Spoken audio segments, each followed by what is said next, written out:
جس کا واقعہ کچھ یوں ہے کہ ایک دفعہ حضرت جبرائیل حضور صلی اللہ علیہ وسلم کے پاس حاضر ہوئے اور عرض کی، یا رسول اللہ صلی اللہ علیہ وسلم، یہ خدیجہ آپ کے پاس سالن اور کھانے کا ایک برتن لا رہی ہیں، جب وہ لے آئیں تو انہیں ان کے رب اور میری طرف سے سلام کہنے، اور جنت میں انہیں موتی کے ایک محل کی بشارت دے دیں جس میں نہ شور ہوگا نہ تکلیف ہوگی۔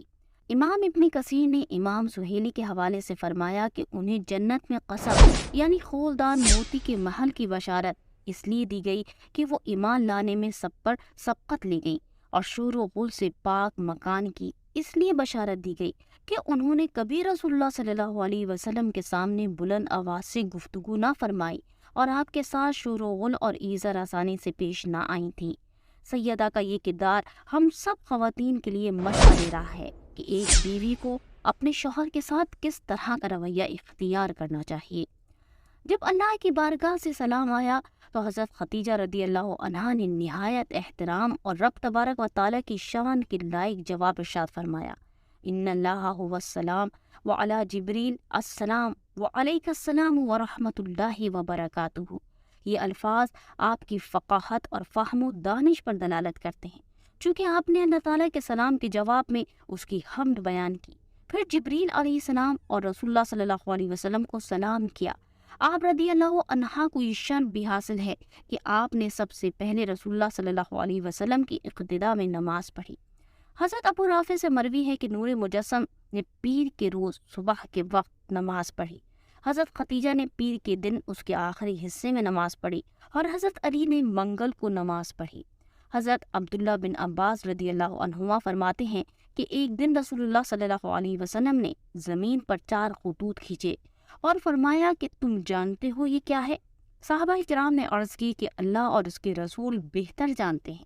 فرمایا جنتی عورتوں میں سب سے زیادہ فضیلت والی عورتیں یہ ہیں: خدیجہ بنت خویلد، فاطمہ بنت محمد، آسیہ بنت مزاحم، مریم بنت عمران۔ حضرت عائشہ صدیقہ رضی اللہ عنہا فرماتی ہیں، میں نے سرکار علیہ السلام کی ازواج میں سے کسی پر اتنی غیرت نہ کی جتنی حضرت خدیجہ پر کی، حالانکہ میں نے انہیں نہیں دیکھا تھا، لیکن آقا حضرت خدیجہ کا بہت ذکر فرماتے تھے۔ تاجدار رسالت اپنی غم گسار زوجہ محترمہ کی وفات کے بعد بھی ان کی سہیلیوں کے ساتھ حسن سلوک فرماتے، ان کا اکرام کرتے۔ کوئی شے جب آپ کی خدمت اقدس میں پیش کی جاتی تو فرماتے کہ اسے فلاں عورت کے پاس لے جاؤ چونکہ وہ خدیجہ کی سہیلی ہیں، اسے فلاں عورت کے پاس لے جاؤ کیونکہ وہ خدیجہ سے محبت کرتی تھی۔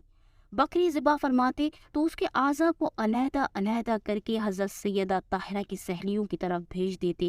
حضرت عائشہ فرماتی ہیں کہ میں کبھی رسول اللہ صلی اللہ علیہ وسلم کو کہہ دیتی کہ گویا حضرت خدیجہ کے سوا دنیا میں کوئی عورت تھی ہی نہیں۔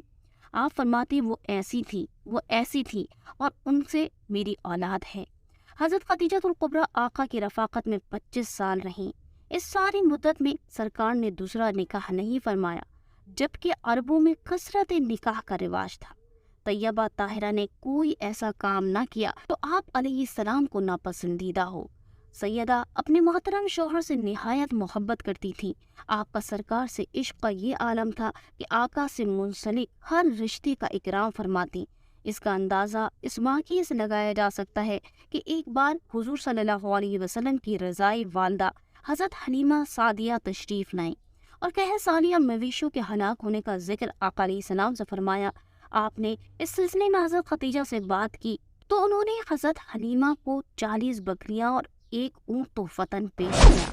ایک مرتبہ مکے میں جب سخت قحط آیا اور آقا علیہ السلام سے لوگوں کی بدحالی نہ دیکھی جاتی تھی، اس وقت بھی سیدہ نے اپنے در دولت کو فقراء اور مساکین کے لیے کھول دیا۔ آقا علیہ السلام نے ہمیشہ ام المومنین حضرت خدیجہ کی محبت کی قدر فرمائی اور ان سے وابستہ رشتوں کا اکرام کیا۔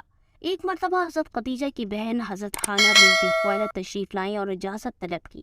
ان کی آواز حضرت خدیجہ سے بہت ملتی تھی، تو اس سے آپ کو حضرت خدیجہ کا اجازت طلب کرنا یاد آ گیا۔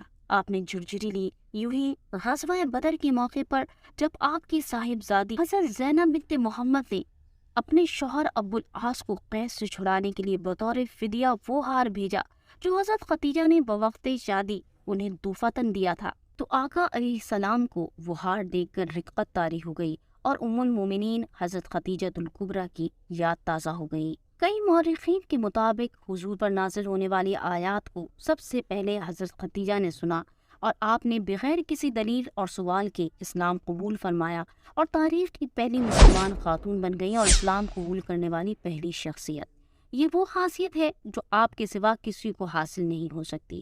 آپ جب تک حیات رہیں اپنے خاندانی تعلقات اور دولت کے ذریعے اپنے شوہر کی بھرپور مدد کرتی رہیں۔ شعب ابو طالب میں 3 سال محصور رہ کر ہر قسم کے مصائب کو برداشت فرمایا۔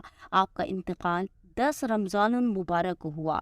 بوقت وصال آپ کی عمر مبارک تقریباً 65 برس تھی۔ آپ کے انتقال پر رحمت عالمیان نہایت غمگین تھے۔ جس سال آپ کی وفات ہوئی اسے عام الحزن یعنی غم کا سال قرار دیا گیا۔